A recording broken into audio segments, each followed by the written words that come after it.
विषय सीखेंगे वह भगवान शिव पर जल चढ़ाने का मुहूर्त तथा महिमा एवं तरीके। यानी भगवान शिव पर जो हम लोग जल चढ़ाते हैं, अर्पित करते हैं, उनके मुहूर्त क्या हैं, महिमा क्या है और तरीके क्या हैं, कैसे भगवान शिव पर जल अर्पित करना चाहिए। सबसे पहले भगवान शिव महादेव, देवों के देव महादेव को सर्वप्रथम हम सभी प्रणाम करते हैं, नमस्कार करते हैं। भगवान शिव हमारे सभी कार्यों को पूर्ण करें, यही मेरी कामना है। भगवान शिव सभी के कार्यों को पूर्ण करते हैं। भक्त जो भी कामना लेकर महादेव के पास जाते हैं, उनकी मनोकामना निश्चित रूप से पूर्ण हो जाती है। महादेव अपने भक्तों के कष्ट को दूर करते हैं। आप जानते हैं कि भगवान शिव समुद्र मंथन के समय विष को भी पी गए थे, यानी जहर को भी पी गए थे। भगवान शिव के मंदिर में जाएं और एक लोटा ही सिर्फ अर्पित जल करें, उन पर चढ़ाएं, भगवान शिव प्रसन्न हो जाते हैं। शिव संपूर्ण ब्रह्मांड के आधार हैं, संपूर्ण सृष्टि के स्वरूप हैं।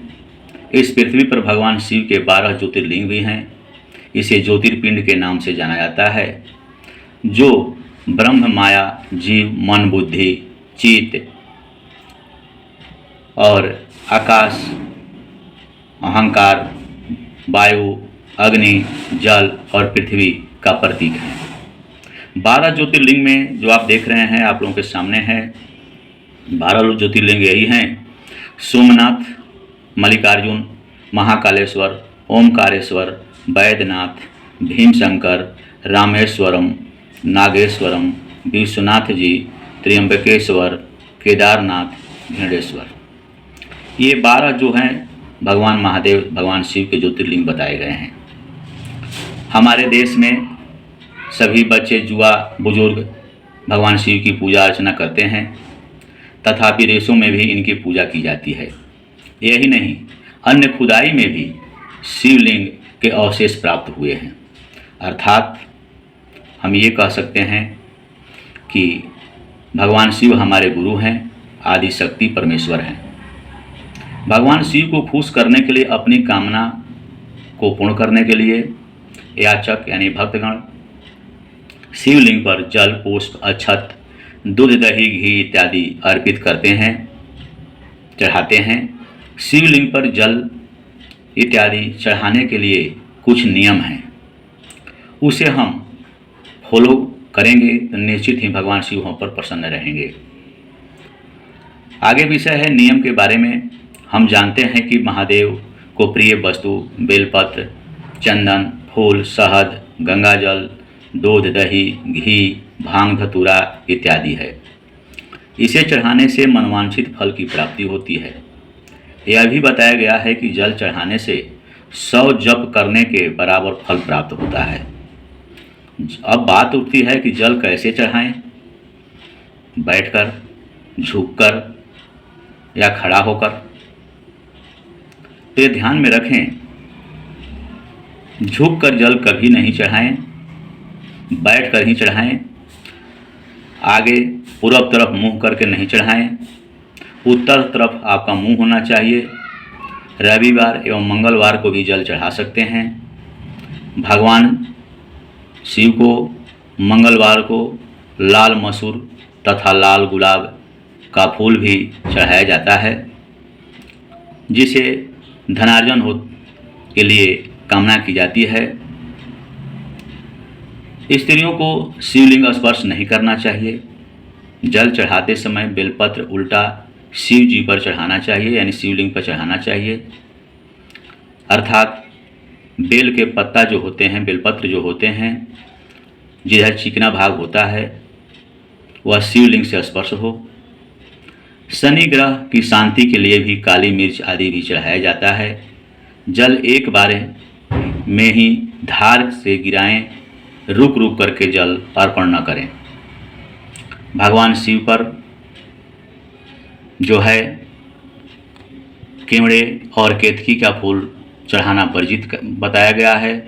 बेलपत्र चढ़ाने से भगवान शिव प्रसन्न होते हैं, इसलिए जल चढ़ाते समय बेलपत्र अवश्य चढ़ाएं।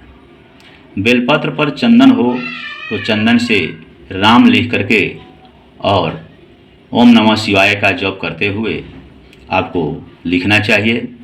बेलपत्र कभी भी बासी नहीं होते हैं। बेलपत्र 6 महीने तक चढ़ाया जा सकता है, उसे धो करके पुनः चढ़ाया जा सकता है। बात उठती है कि बेलपत्र जो हम लाते हैं पौधे से तोड़ करके, तो उस बेलपत्र को तोड़ने के मंत्र क्या हैं। तो उसके तोड़ने के मंत्र जो हैं आप लोगों को मैं बताता हूँ, जिसे आप ध्यान से देखेंगे और उसका श्रवण करेंगे तो निश्चित ही आपको पता चल जाएगा। जल बेलपत्र तोड़ने का मंत्र है अमृतोद्भव श्री वृक्ष महादेव सदा प्रिय सदा गृहामि त्वं पत्राणि शिव पूजनार्थ मादरात। यह मंत्र है बेलपत्र तोड़ने का। अब जल चढ़ाने का मंत्र क्या है इसको भी देखें। श्री भगवते सांब शिवाय नमः आस्थानयं जलम समर्पयामि। ये जल चढ़ाने का मंत्र है। अब आगे देखते हैं बेलपत्र चढ़ाने का मंत्र। बेलपत्र जो हम भगवान शिव पर चढ़ाते हैं, शिवलिंग पर चढ़ाते हैं, उसका ये मंत्र है त्रिदलम त्रिगुणाकारम त्रिनेत्रम च त्रिधा युक्तम त्रिजन्मम पाप संहारम बिल्वपत्रम शिर्वापणम।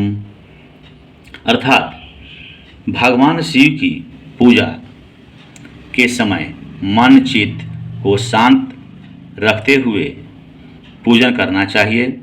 घर में एक छोटा लिंग रखें, अधिक नहीं, एक से ज़्यादा शिवलिंग नहीं रखें। कभी भी शिवलिंग तुलसी के गमले या अन्य गमला इत्यादि में नहीं रखें, अर्थात पात्र में ही रखें। जब भगवान शिव को पूजा अर्चना कर लेते हैं, धूप बत्ती इत्यादि दिखा लेते हैं, तो अब पूजा समाप्ति के बाद भी मंत्र बताया जाता है। आरती करें।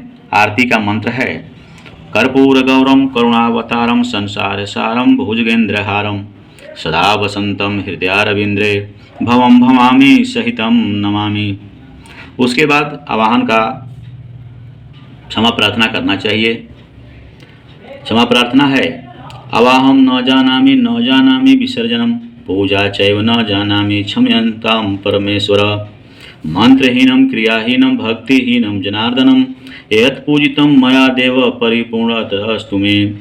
यानी ये क्षमा प्रार्थना है। क्षमा प्रार्थना हमें भी कर लेना चाहिए। कहने का मतलब है बेलपत्र तोड़ने के लिए मंत्र, बेलपत्र चढ़ाने का मंत्र, जल चढ़ाने का मंत्र तथा आरती के समय बोले जाने वाले मंत्र, इसका भी फॉलो करना चाहिए तथा क्षमा प्रार्थना भी भगवान शिव से कर लेनी चाहिए। जो भी गलती या भूल से, अनजान से, जो भी मंत्रहीन, क्रियाहीन, भक्तिहीन जो भी मैंने आपकी पूजा अर्चना की है, भगवान मुझे क्षमा करिए, आप हम पर प्रसन्न होइए। इस प्रकार भगवान शिव से आराधना करते हुए पूजा की समाप्ति करनी चाहिए। आज आप लोगों ने सीखा कि भगवान शिव पर जल चढ़ाने के मुहूर्त कैसे हैं, कैसे चढ़ाना चाहिए, महिमा क्या है, उनके तरीके क्या हैं। इस विधि को आप लोग निश्चित ही देखेंगे और समझेंगे तो निश्चित ही आपको फल की प्राप्ति होगी। भगवान शिव को मैं यह आप लोगों से गुजारिश करता हूँ कि आप कुछ न चढ़ाएं, मात्र 1 लोटा जल चढ़ाएं। भगवान शिव आप पर निश्चित रूप से प्रसन्न होंगे। धन्यवाद।